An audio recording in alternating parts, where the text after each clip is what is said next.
Hey guys, hey, welcome to Grit and Glitz. I am Cassie Brown. I'm going to be your host today, and I'm so excited to be here. Just so you know, this is a weekly segment that we do for Grit and Glitz where we shine a light on women that are either crushing it or that I'm crushing on. I love to talk to women. I love to hear their stories. I love to see where they are in life. And so I love Women Crush Wednesday because it really just shines a spotlight on everyday women that are doing the hard things and making things work. And today I'm so excited to talk to Betty Quillen, who is one of my close friends, who is also an original Gigier. And so Betty is an amazing wife. She's a Gigi, she's a mom. She is an amazing farmsteader and also has started a new business. And so we're going to bring her up.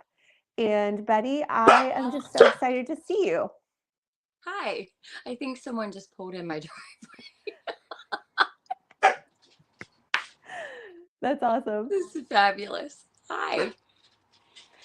Hey, so this is real life a little bit, guys. So Betty, tell them like your driveway, like where you are right now. Where's home at right now?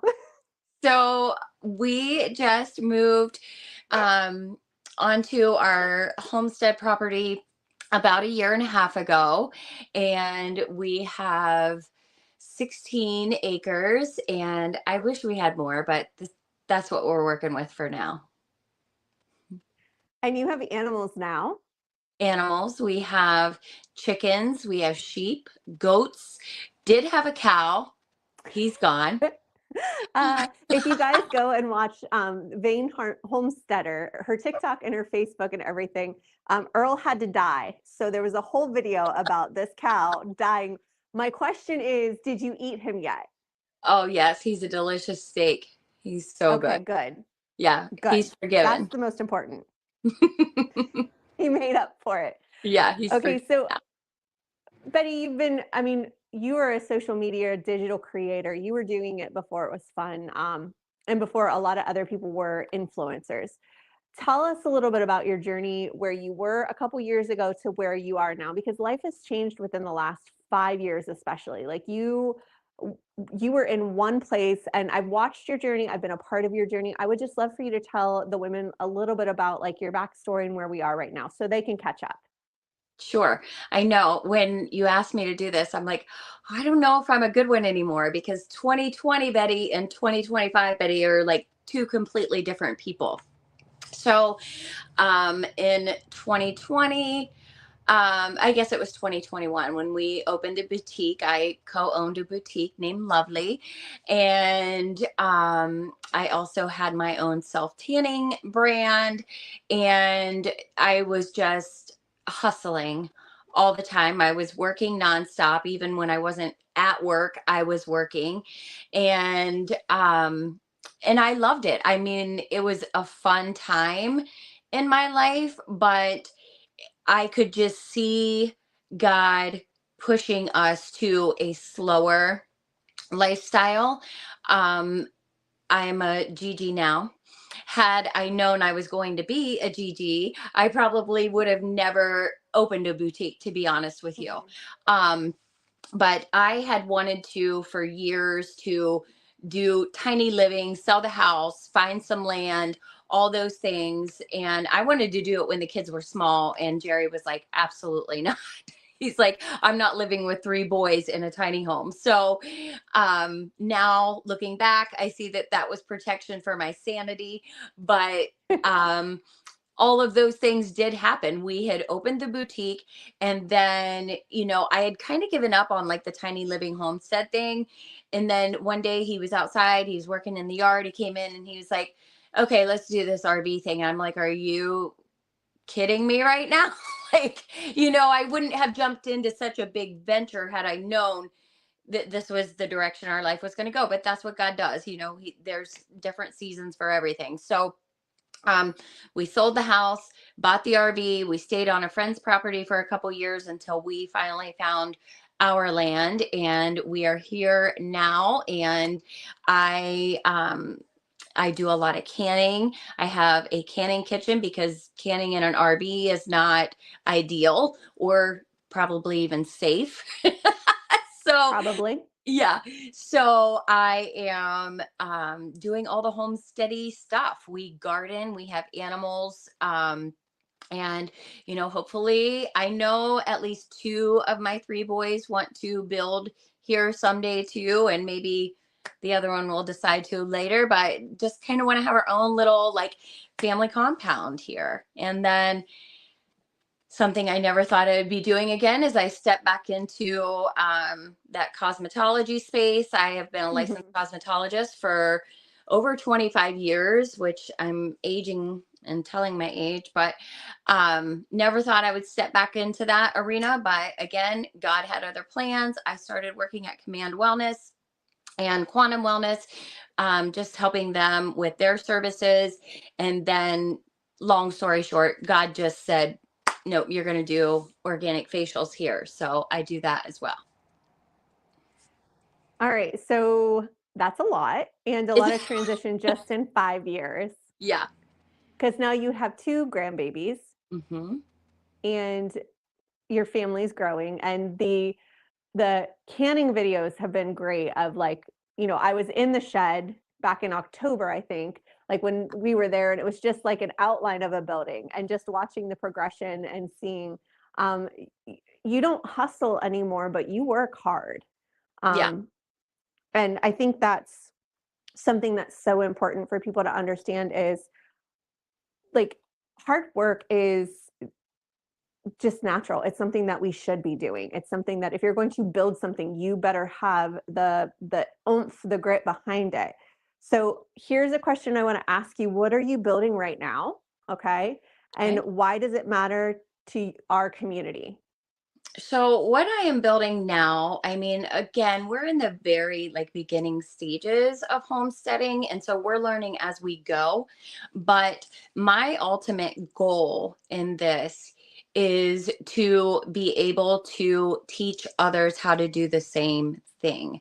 Um, I My ultimate dream goal would be to also on the property somewhere, but with our animals, I don't know that we will logistically have space. But I would love to be able to have a few lots that were for RVs because we have had so many people say to us, like, oh my gosh, like we would love to do that. We talk about it so much, but we can't find land and all this kind of thing. And so I would love to be able to let other people try it before they take that huge leap of selling their home and everything in it and buying an RV. For me, that's not scary. You know me, I'm not afraid of change. And so I'm just like, okay, let's do it. And we sold everything, kicked our kids out. Um, and bought an RV, and that wasn't scary to me. And people are always like, "Do you miss it?" And I'm like, "No, I don't miss it at all." But that would be my ultimate goal is to take what we're learning and be able to teach it to someone else.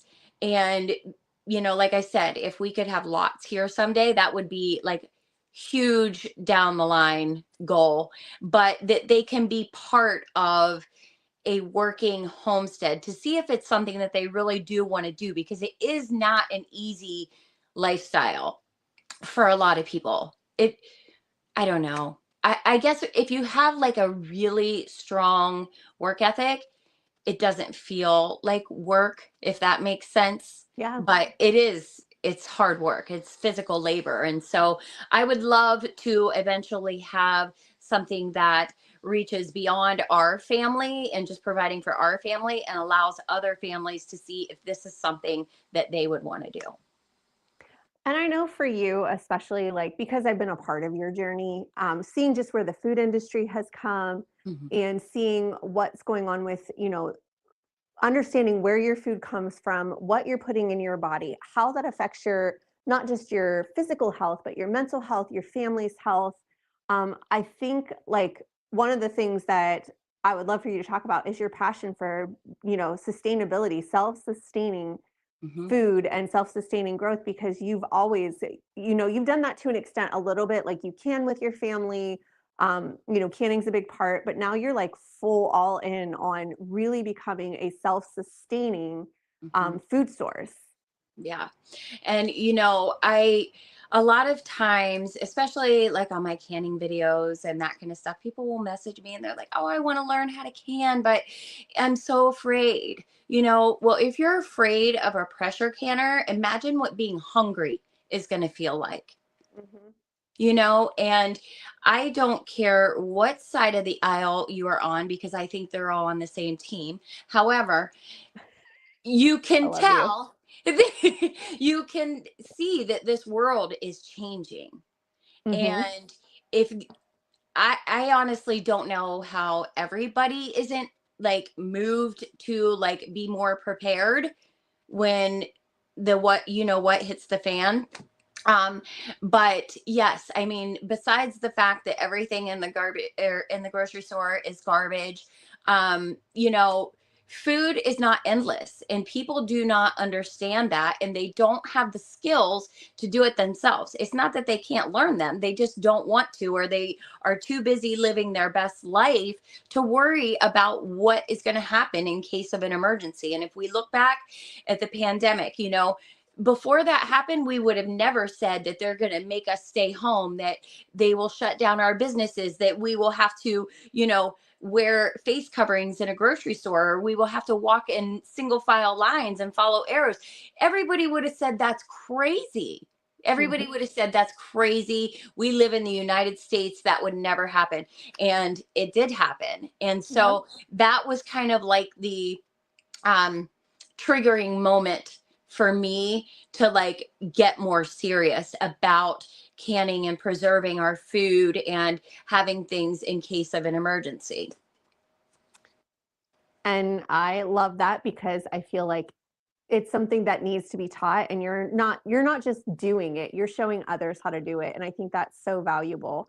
um Speaking into that, like, what is one discipline, because you've said you and Jerry have no problems with changing. Jerry's your dream killer, that's the joke. Like, he will bring it back down and say, like, Betty, get it together. Yeah. But when he does get on board, like, you change, and you change quick. It's like, what is Betty doing? But with that, I know that there are boundaries. I know that there are no's that you've said to people. Mhm. What are some things that you can teach our listeners about how to transition well, how to choose, essentially your best yes, and to build those boundaries so that you can grow what you're called to grow? Yeah. Sometimes I think you have to drop everything before you can be really good at one thing and really know what purpose you're called into. Closing the boutique was not an easy decision. It was hard. It was sad. All of those emotions. But when we did close, I had a good 8-month hiatus where I really wasn't doing a lot. And that was on purpose because Mhm. I say that my boundaries, they're kind of like taffy, like they're solid, but they're flexible because I never want to miss, I don't want like to miss anything that God might have for me. Mhm. Um, And so I do say no a lot more than I used to, even because I feel like for me personally, and this isn't going to be everybody's conviction, but if it is not serving my family first, Mhm. it doesn't belong. And Yeah. so, like I said, that's not going to be everybody's conviction, but um, for me, that was a huge one. I just don't want to say no so much or be so hard about saying no that I miss something that God has for me. But at the same time, I analyze everything that I do a little bit more. Like, is this, and I don't mean that to sound selfish, like, oh, if it No. doesn't benefit us, it's not worth it. I don't mean that. We still, serve others in other ways. But that is like my first thought. Is this what God has for me? And is this serving our family and our goals for our future? And I think that's wise, honestly. Thanks. Okay, you're welcome. Okay, last question. What do you want other women to understand about leadership that you had to learn the long way? Oh, that is a good one. I think that, and again, this is not going to be popular with a lot of people, so I apologize. When are you popular?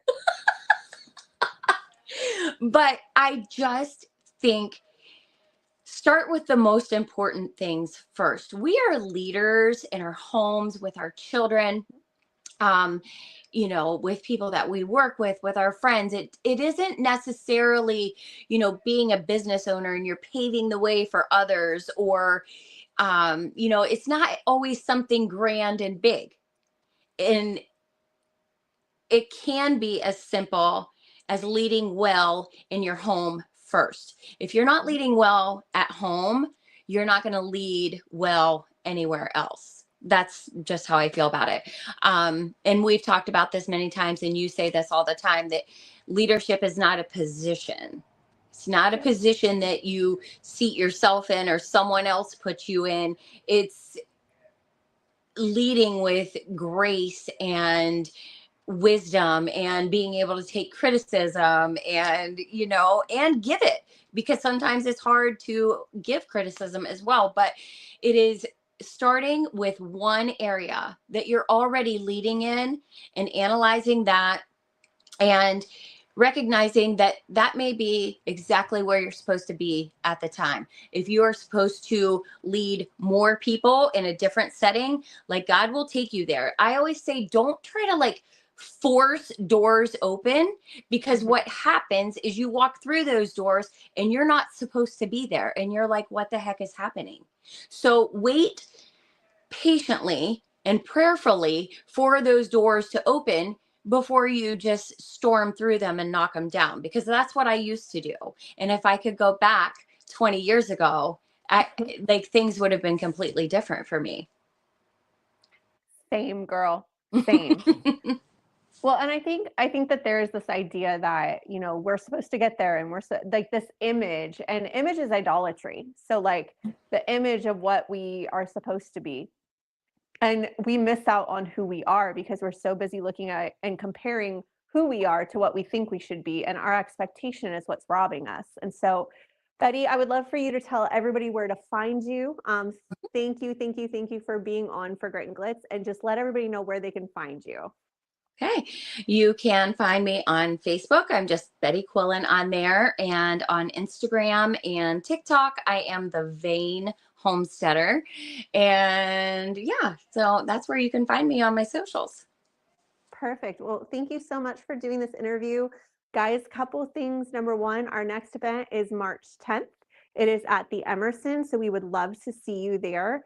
We are also doing Cheers to Her tomorrow. So this we'll be there tomorrow at Gavin's. So just come and grab a drink and hang out with us. And we can't wait to see you till next week. Bye.